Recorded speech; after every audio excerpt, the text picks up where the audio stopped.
Bonjour à tous et à toutes et bienvenue sur Imo Stories, le podcast qui vous plonge dans les coulisses de l'entrepreneuriat dans l'immobilier.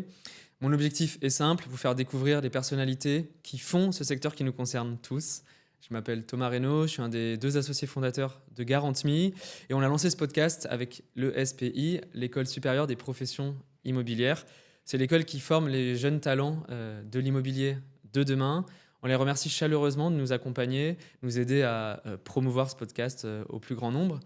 Aujourd'hui, j'ai la chance de recevoir Thierry Vignal. Il est fondateur, ex-CEO de Mastéos et il va nous partager son parcours, les succès et les échecs de Mastéos et puis nous raconter ce qu'il fait aujourd'hui après cette aventure trépidante. Bonjour Thierry, bienvenue. Salut Thomas, merci. Pour commencer Thierry, est-ce que tu peux te présenter en quelques mots ? Oui, j'ai fait une école de commerce, une majeure juridique qui m'a mené dans des cabinets d'avocats à Hong Kong et à Paris. Et ensuite, j'avais fait un peu le tour des cabinets. J'ai émigré à Londres où j'ai fait de la finance, notamment de la finance de marché, comme dans le loup de Wall Street avec des traders chez HSBC. Et ça m'a appris pas mal de trucs dont je me suis resservi dans l'IMO derrière. Mais en tout cas, j'ai pas fait d'IMO avant de créer Mastéos. Et Mastéos, je l'ai créé en rentrant de Londres en 2019, il y a 5 ans. Ok, on va reparler de Mastéos parce que c'est le cœur de ton parcours dans l'immobilier. On a créé ce podcast aussi pour parler de carrière, comprendre comment on arrive dans l'immobilier. C'est quoi les choix que tu as fait ? Comment tu as fait ces choix-là d'orientation ? D'abord le juridique, puis ensuite le trading ? C'est des non-choix. Si tu veux, c'est comme si tu te prends des vagues et puis tu suis les vagues. Ouais. Donc, je suis atterri en majeure juridique parce que j'avais pas les bonnes notes pour être dans la majeure finance que je voulais faire. Donc, j'ai commencé en cabinet d'avocat par défaut et j'étais nul. Donc, et puis ma copine de l'époque est partie à Londres, donc je l'ai suivie. C'est très passif, hein, et en finance, il y avait trop d'adrénaline pour moi. La vie de trader, c'est vraiment beaucoup d'intensité. J'ai pas tenu. La finance, c'est parce que tu étais à Londres et qu'à Londres... Ouais, il n'y a qu'un job. Hein. À Londres, tu es soit trader, soit tu rentres chez toi. Il n'y a qu'un métier là-bas. Et donc, j'ai choisi ce métier, mais je n'ai pas fait long feu. Et en plus, je me suis séparé de la fameuse fille et ça m'a donné envie de rentrer. Et quand je suis rentré, j'ai erré dans Paris à ne savoir que faire parce que j'avais un CV décousu. Et malgré tout, il y a pas mal de personnes que j'interroge qui ont un parcours juridique avant d'arriver dans l'immobilier. On peut avoir ton analyse là-dessus, est-ce qu'il y a un lien fort ? Tu avais vu le discours de Steve Jobs à Stanford où il dit « connect the dots ». En gros, il a dit « j'ai fait de la calligraphie, c'était super random, et puis après j'ai fait ceci, cela, et ça avait aucun sens ». Mais chez Apple, la calligraphie, ça m'a énormément servi à refaire le logo, les trucs, l'esthétique, le design. Et c'est vrai qu'il y a un point commun. En immobilier, il faut être bon sur au moins 2 trucs. C'est vrai, c'est le juridique. Et le financier, parce que c'est quand même une matière financière. Et c'est vrai que le fait d'avoir fait de manière totalement random et décousue du droit et de la finance, ça m'a bien servi. Ça m'a bien servi et c'est vrai que... Ouais. J'ai pu reprendre plein de trucs, notamment en trading. La culture du risque, elle a été fondamentale dans mon approche de l'immobilier parce que quand tu es trader, tu as une seule règle à retenir, c'est que ton rendement, il est corrélé à ton risque. C'est pareil en IMO, mais en IMO, on l'a moins tatoué sur notre peau, cette règle d'or qui est je veux chercher du cash flow positif, je veux chercher du rendement, je vais chercher le risque qui va avec, de manière consciente. Donc je finis dans une coloc à Roubaix pour aller prendre un 12% brut. Je sais à quoi m'attendre, quoi. Mais cette culture du risque-rendement, certains l'oublient et ça entraîne des catastrophes. On va en parler parce que donc avec Mastéos, c'est un sujet que vous avez beaucoup travaillé, alors que l'immobilier est souvent plus émotionnel ou un projet de vie chez les gens qui n'est pas toujours financier. Donc c'est intéressant d'en parler. Tu arrives à Paris en 2019, donc après ce parcours décousu. Et donc tu cherches un job avec ce CV Bon, j'avais une bonne école, donc normalement j'aurais dû trouver, mais j'avais des attentes qui faisaient que je trouvais pas. Et puis en fait, j'avais pas de chômage parce que quand tu rentres de Londres, t'as pas le chômage à la française. Donc j'ai dû me mettre au RSA Porte d'Italie parce que j'avais pas épargné. Donc je me suis retrouvé comme un con au RSA. Et j'ai rencontré un type que je connaissais pas en faisant un stage d'observation pour m'occuper dans une start-up qui fait de l'investissement locatif qui s'appelle Bivouac, que tu dois connaître, qui est un grand acteur de l'investissement locatif. Donc je finis chez Bivouac parce que j'ai un pote qui m'en a parlé, mais c'était un vrai stage d'observation, je n'étais pas rémunéré, et je rencontre un type sur place. Qu'est-ce qui fait que tu te mets à faire un stage d'observation alors que tu as quoi, 25 ans, 26 ans à ce Non, un peu plus, j'avais 27, 28, ouais. Parce que j'avais Faut demandé... oser, quoi. Non, mais j'avais demandé à un de mes copains Je sais pas quoi faire de mes journées. Est-ce que t'as pas c'est un investisseur? Il m'a dit j'ai vu un dossier un peu rigolo d'immobilier. Ça t'occupera, va les voir. Je suis allé les voir et ils étaient dans un garage à l'époque. Et avec mon cofondateur Mastéos qui travaillait avec eux, bon, il s'est pas entendu avec eux. On s'est barrés tous les deux. Et on s'est retrouvés dans un bar PMU, c'est vrai en plus, je le raconte à chaque fois, mais on s'est vraiment retrouvés dans un vieux bar moisi du 10e. On s'est mis à l'étage parce que ça nous servait de bureau à côté des toilettes et on passait nos calls avec la chasse d'eau en fond sonore. Et ça, c'était il y a 4-5 ans, hein. Enfin, c'était en 2019. Et on a monté ce projet d'investissement locatif sans grande ambition au début. Et on a fait 0 € la première année en chiffre d'affaires. Donc tu vois, c'était vraiment la cata.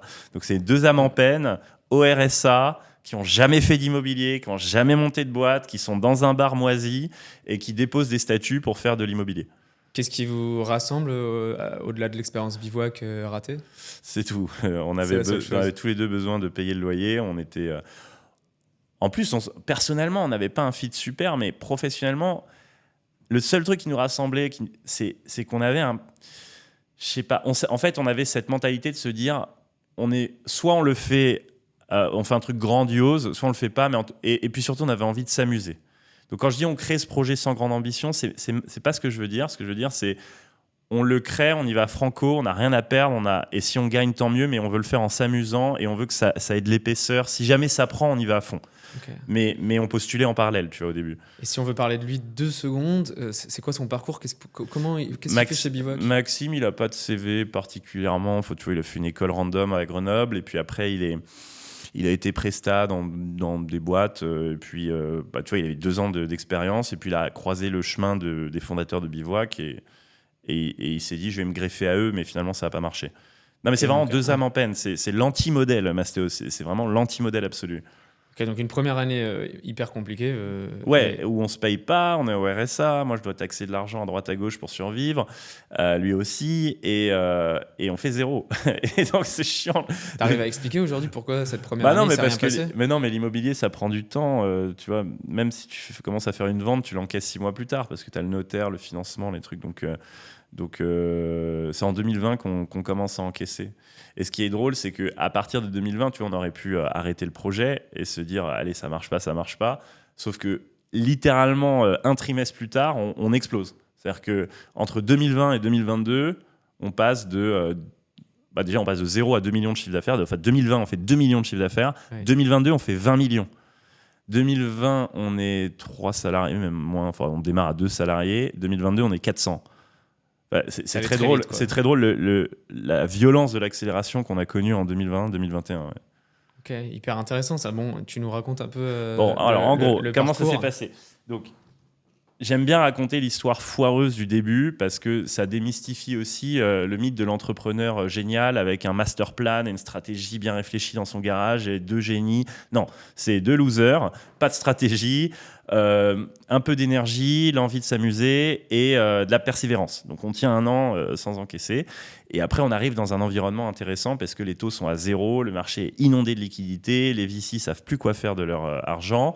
Et nous, on commence à devenir un peu visible, on a un site qui est propre, on a une communication qui est assez unique. Et moi, je crois beaucoup en la com. C'est un truc qui est... Tu vois, les agents immobiliers envoyaient des newsletters un peu pushy, un peu commerciales, agressives. Et nous, on envoie des newsletters philocatives où on parle philo, on a un ton complètement décalé, on capte l'attention. Et là, on se fait approcher par un petit fonds qui met un petit ticket, puis un deuxième, puis un troisième, et on rentre dans un track VC qui à l'époque est sous stéroïdes parce que... VC, c'est Venture Capital. Venture Capital, c'est les fonds qui investissent dans les startups. On est au bon endroit au bon moment. D'un côté, les VC, on les caisse pleines parce que le marché est inondé de liquidités, les taux sont à 0 et ça permet aussi à nos clients d'emprunter à 0, sans apport. Tout s'aligne en fait. Donc tout s'aligne. Et nous, on arrive à ce moment-là, on a galéré pendant 1 an, mais on commence à comprendre un peu les ficelles du truc. Moi, je me mets aussi à prendre les ficelles du VC, comment lever des fonds, etc. Et les 2 trucs s'alignent et on se met à lever beaucoup et à vendre beaucoup. Pourquoi vous avez besoin d'argent sur ce modèle économique ? C'était d'ailleurs peut-être a posteriori pas la meilleure des idées de se mettre sous stéroïdes Venture Capital, mais en tout cas, ça permet de gagner du temps. Et comme je t'ai dit, nous, on voulait vraiment s'amuser et faire un truc... c'était soit ça, soit rien. Et là, quand un premier fonds arrive avec un chèque de 2 millions... on se dit, bon, on va quand même gagner 3 ans de développement, quoi, parce que là, on va pouvoir recruter des vrais stars, on va pouvoir mettre de la pub, on va pouvoir ouvrir des bureaux. Donc on commencer à se payer aussi. Commencer à se payer, voilà. Non, mais personne dit non à un chèque de 2 millions, en tout cas pas un primo-entrepreneur au RSA. Oui. Donc on dit oui. Et là, on part dans ce que j'appelle un track. Tu es sous seringue et tu fais, tu connais aussi bien que moi, pré-seed, seed, pré-série A, série B. Et donc en tout, on a levé 65 millions d'euros en 3 ans. Et c'est ça qui vous a permis de passer de 2 personnes à 400 personnes. Bah oui, évidemment. Alors tu peux nous expliquer un peu ce que fait Mastéos, l'approche que vous avez eue et en quoi ça a un peu changé aussi la manière dont on investit dans l'immobilier? Quand on arrive en 2019-2020, les gens découvrent qu'ils peuvent emprunter beaucoup vu que les taux sont à 0. En revanche, ils n'ont pas le temps d'aller trouver un bien dans une ville rentable, genre, je sais pas, à Rouen. Il faut t'envoyer des allers-retours à Marseille, c'est 4 heures de train. Il faut trouver l'équipe travaux sur place qui gère les travaux. Il faut te frapper la fiscalité, le financement, la compta, trouver le locataire, trouver le bon gestionnaire, faire l'ameublement, réceptionner les colis Ikea au bon moment. Enfin, c'est un enfer, surtout quand tu as un métier à plein temps qui te permet d'emprunter. Et donc, il y avait une vraie demande et elle était adressée par des concurrents, investissement locatif, bivouac, projet locatif. Mais il y avait une telle demande le service clé en main plaisait. Et donc, on a fait cette offre clé en main où on cherche le bien, on le rénove et on le gère. Voilà, c'est en 3 briques. Toute la chaîne. Toute la chaîne, comme ça, toi, tu n'as rien à faire, en théorie. En tout cas, tu as très peu d'énergie à mettre dans le projet. Et c'est ça aussi qui est nécessité d'avoir énormément de ressources parce que tu dois construire des équipes larges au début parce que tu connais pas les métiers, tu dois recruter beaucoup, investir beaucoup en tech. Puis surtout, en fait, nous, on croyait que la tech allait changer quelque chose. En vrai, c'est moins évident que ça. C'est-à-dire que c'est un beau gadget. D'avoir une app, je veux dire, de faire tout sur de la visite virtuelle sur iPhone, c'est cool. Mais en fait, ce qui t'intéresse, toi, en tant qu'investisseur, c'est que le bien, il soit rentable et qu'il n'y ait pas de retard travaux. Et l'app, c'est un petit plus. Et nous, peut-être qu'on a pris le truc du mauvais côté. Parce qu'on évolue dans un univers qui est la PropTech. Dans PropTech, tu as prop, c'est l'immobilier, c'est le terrain, c'est les atomes, et tu as la tech, c'est les lignes de code. Voilà. Et en PropTech, il faut choisir ton camp. Soit tu es Airbnb et tu fais de la tech, soit tu es, IAD et tu fais du terrain, quoi. Mais nous, on faisait le grand écart entre les deux. Parce qu'on avait à la fois des centaines de chantiers avec une filiale travaux et une trentaine de développeurs à essayer de développer l'app du siècle. Et en fait, c'était peut-être une mauvaise allocation de nos ressources. Il fallait faire un des deux biens et on a voulu faire les deux. Mais oui, on avait cette dimension tech très parallèle, alors qu'il aurait peut-être fallu le séquencer, c'est ça que tu veux dire ? Oui, parce que toi, tu fais de la tech aussi. Donc non, mais ce que je veux dire, c'est que c'est un équilibre assez fin à trouver. Quand tu fais, en tout cas, nous, sur notre sujet, qui est vraiment de l'immobilier de terrain, parce qu'on vend des immeubles au Havre, des colocs à Marseille, des apparts à Reims, à Lille, en Espagne, à Valencia, en Belgique. Oui. C'est un métier de terrain.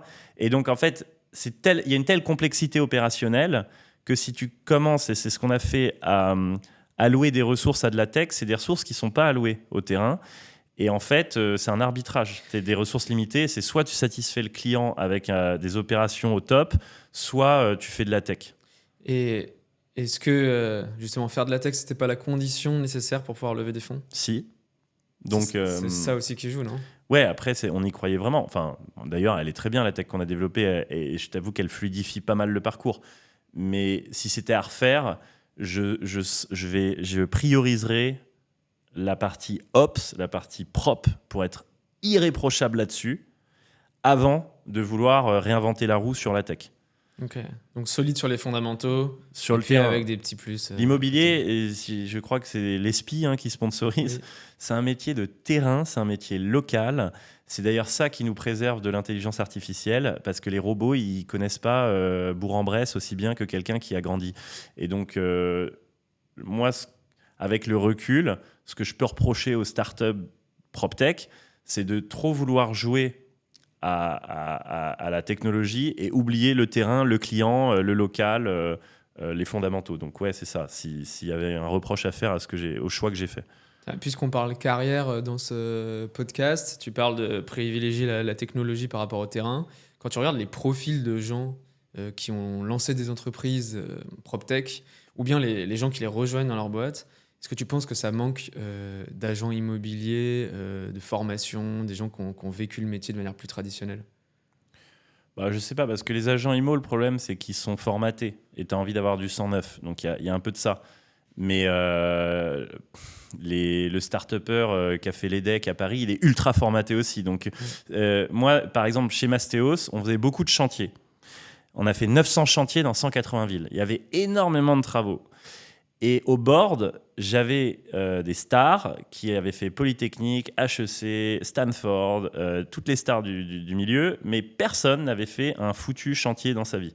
Personne n'avait posé une plaque de BA13, personne n'avait jamais changé d'ampoule. C'est quoi la conséquence de ça ? La conséquence, c'est que quand tu prends des décisions en board, dans ta tour d'ivoire, sur un business de chantier, de travaux, avec des gens qui n'ont jamais touché de près ou de loin aux travaux, t'aboutis à des décisions irrationnelles, où tu traites la matière IMO comme si c'était Mistral, la boîte d'intelligence artificielle. Non, c'est pas du tout pareil. Ça n'accélère pas à la même vitesse. On n'est pas dans le vide. Il y a la gravité du terrain et on doit mettre un pied devant l'autre et ça scale pas comme une startup d'IA en fait. Et donc avoir des VC culture IA qui essayent de prendre cet objet qui est un peu ops, un peu tech et vouloir le faire rentrer dans leur modèle scalable, SaaS, IA, ça n'a pas fonctionné en tout cas. Ça a explosé en vol. Trop de complexité opérationnelle, trop d'argent mis trop vite, trop fort. L'immobilier, c'est un pas devant l'autre, c'est local. Du coup, pour qu'on comprenne bien la fin de cette aventure pour toi, tu peux nous raconter jusqu'où tu es allé chez Mastéos ? 2019, je crée la boîte, il ne se passe rien. 2020, on rencontre notre succès avec un environnement macroéconomique très favorable. Entre 2020 et 2022, on explose. 2022, on est leader incontesté du marché. Et 2023, le marché se retourne parce que les taux quadruplent en 3 trimestres. Et ça, en fait, ça tue notre marché parce qu'il n'y a plus d'acheteurs. En fait. Nous, on a nos clients, ils nous achètent nos produits avec un emprunt bancaire dont le coût, c'est le taux d'intérêt. Donc, si les taux montent, nous, notre demande, elle baisse de manière plus que proportionnelle. Donc, on savait que les taux n'allaient pas rester éternellement à zéro, mais on n'avait pas anticipé une telle violence. Et les taux ont quadruplé sur un temps très très court, ce qui fait que notre clientèle a disparu d'un coup. Et donc, autant on faisait 200 actes mensuels à l'été 2022, fin 2023, on faisait à peine 10 deals. Et tu dis que donc, on a fait faillite, on est rentré en cessation de paiement fin d'année dernière et on a cédé en mars à Novaxia. Donc là, tout récemment. Ouais. Pour qu'on comprenne cette année 2023, tu dis que vous aviez quand même énormément diversifié l'activité. Donc on fait la transaction, les travaux, puis la gestion. C'est de la fausse diversification parce qu'en vrai, tout est lié. Hein.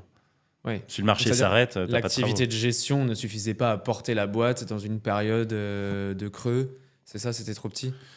Ouais, parce que la gestion, effectivement, c'est un stabilisateur. Quand tu prends une agence de quartier, elle fait de la transac, c'est des gros tickets parce que tu reçois des coms à 5 chiffres assez excitantes. Mais quand la transac s'arrête dans les périodes de vache maigre, c'est vrai que tu as ton frais de gestion recurring qui, lui, est stable et qui vient compenser. Mais nous, on a un modèle assez déséquilibré où on avait beau avoir 1700 locataires et je crois que je faisais 1,5 million ou 1,5 million de recurring sur la gestion. On faisait 20 millions sur la transac et le reste. Donc, en fait, ça ne servait pas à compenser. C'était pas assez. C'était 4% de ton chiffre. Ouais. D'accord. Et donc... Et le problème, c'est qu'on avait une structure de coût digne d'une boîte post-série B, quoi. C'est-à-dire que comme on avait levé 65 millions d'euros, on ne l'a pas placé sur un livret A. Évidemment qu'on a embauché, qu'on a accéléré, qu'on a ouvert des bureaux. Sauf que quand le marché s'arrête, tu te retrouves avec ton gros paquebot et tu peux plus naviguer, tu vois l'iceberg, tu n'as pas le temps de changer la trajectoire, le bateau il est trop gros, tu peux pas virer 300 personnes en un mois, tu n'as pas ton petit Zodiac hyper agile du début de parcours. Donc la résistance au changement de cycle, elle est quasi nulle dans ce modèle-là. Bon, j'imagine du coup que ça a des conséquences humaines, tu viens d'en parler. Si on veut parler des profils qui étaient chez vous, c'est quoi le type de carrière en fait, qu'on arrive à créer dans une boîte comme Mastéos ? Alors, ils viennent d'où ? Et puis ensuite, quand ils sont chez vous, comment ils évoluent ? Grande diversité de profils. Donc on avait 400 salariés au plus haut, mais je pense qu'on a dû en embaucher 600, je pense, entre les arrivées et les départs. Donc on a un peu tout vu, mais c'est essentiellement des gens qui viennent d'écoles de commerce que tu connais du top 15.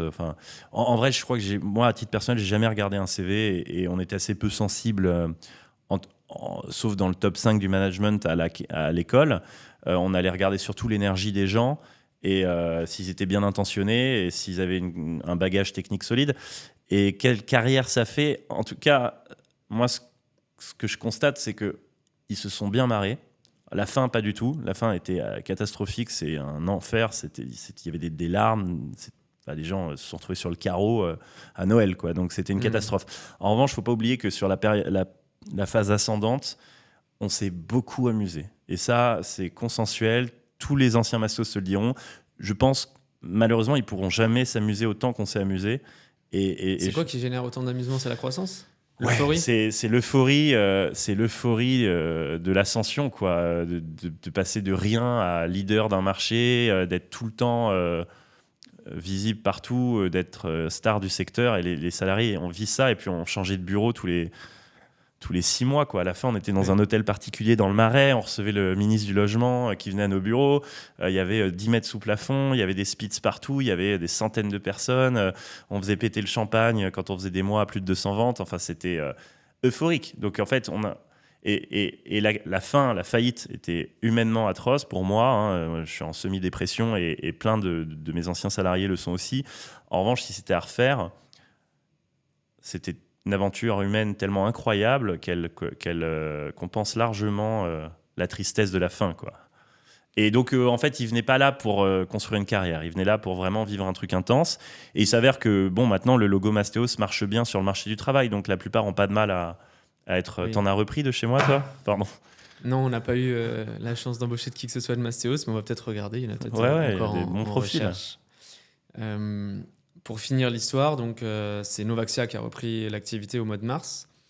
Aujourd'hui, toi, tu es sorti. Je ne sais pas si tu veux en parler.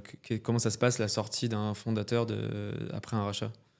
Oui, il y a un peu d'émotion parce que c'était quand même mon bébé, etc. Mais si tu veux, j'ai tellement de problèmes liés à la liquidation que l'émotion de perdre son bébé en tant qu'entrepreneur, c'est numéro 27 dans la liste des problèmes. Et c'est ça aussi le souci, dont on ne parle pas assez pour les entrepreneurs, c'est que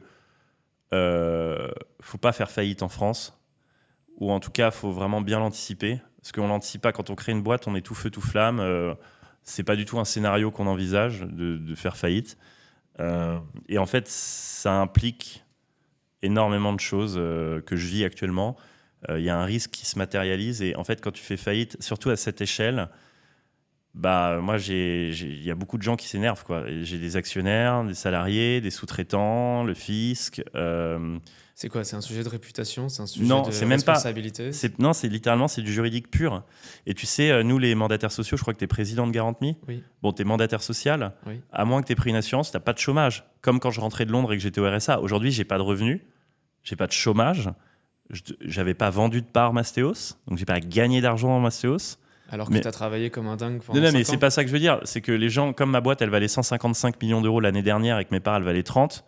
Tout le monde pense que je suis blindé et que ça me fait rien. Mais non, pas du tout. Moi, je me suis endetté, j'ai toujours mes dettes, j'ai jamais gagné un centime, jamais pu épargner un centime pendant Mastéos.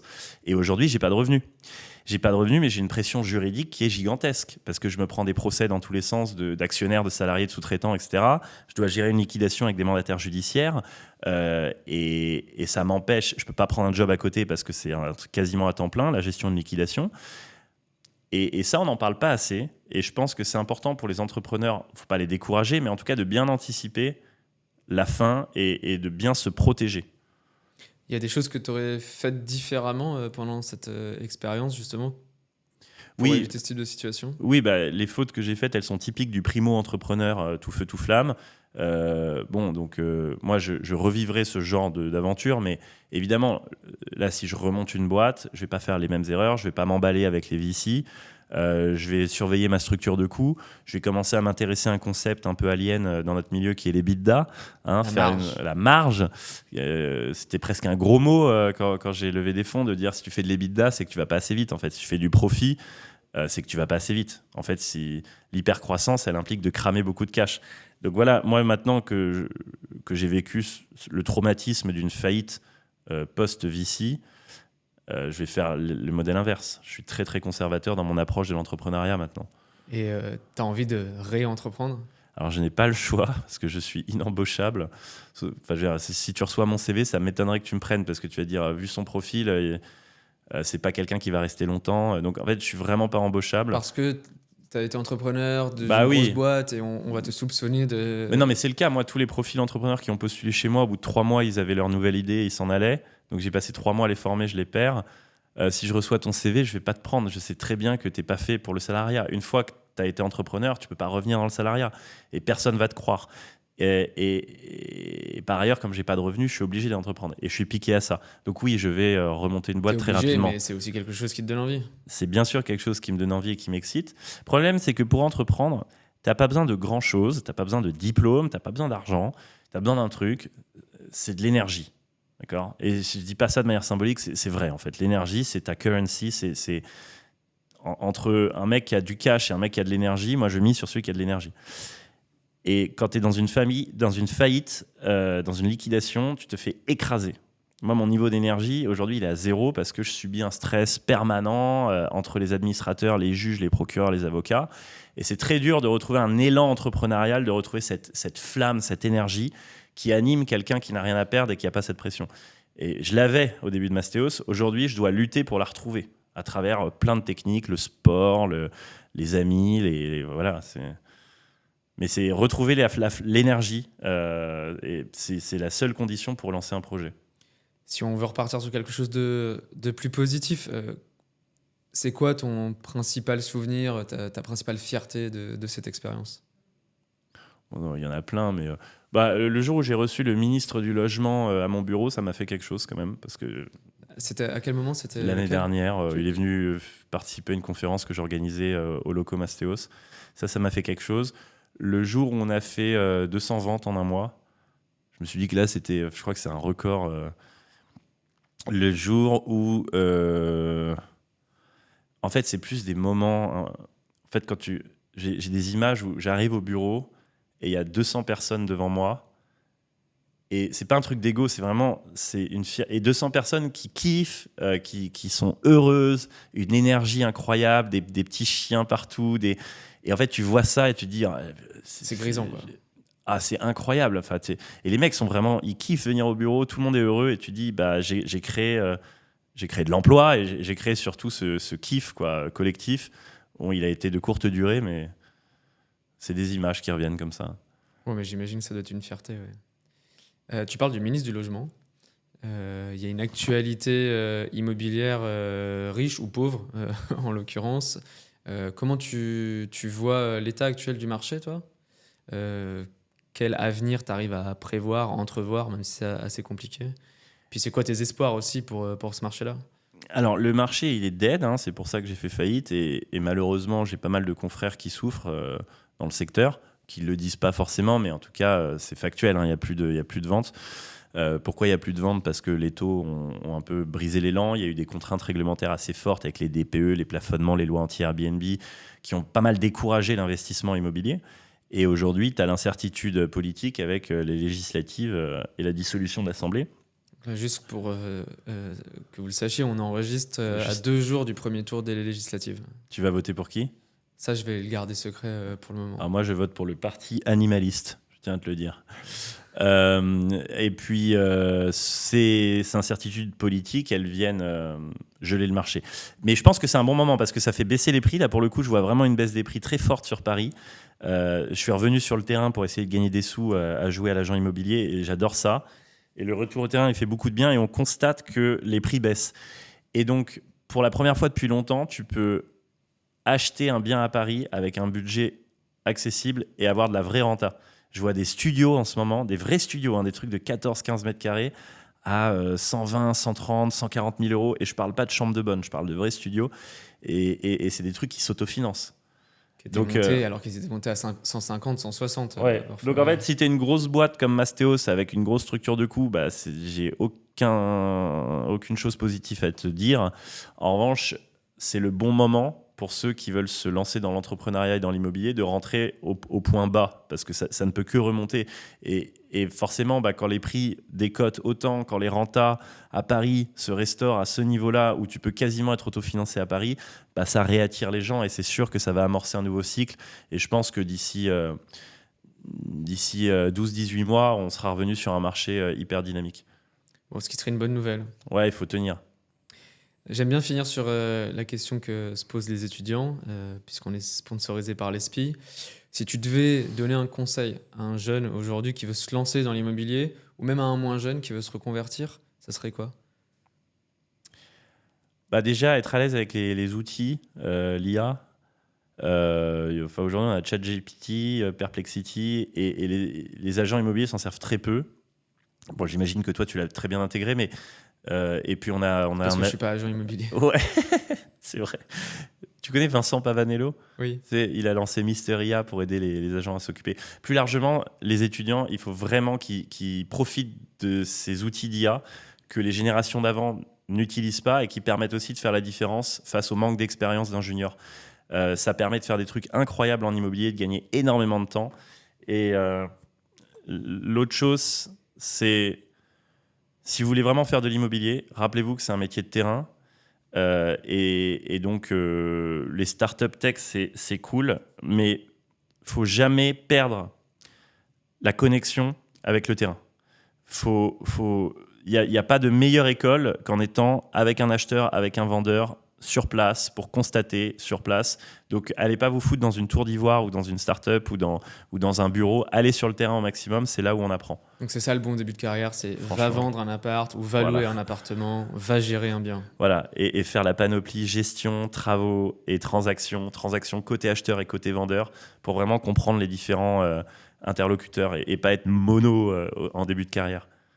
Ok, super, je pense que c'est un super conseil. Merci beaucoup Thierry. Merci Thomas. C'est la fin de cet épisode d'Imo Stories. J'espère que vous avez apprécié la discussion avec Thierry autant que moi. Le podcast est diffusé sur toutes les plateformes classiques ainsi que sur notre site garantme.fr dans la section podcast. Je remercie encore une fois le SPI de nous aider à le promouvoir. Et puis je vous invite, si vous avez apprécié l'épisode, à nous suivre et à le partager. On se retrouve très vite pour un nouvel épisode d'Imo Stories. Merci, à bientôt.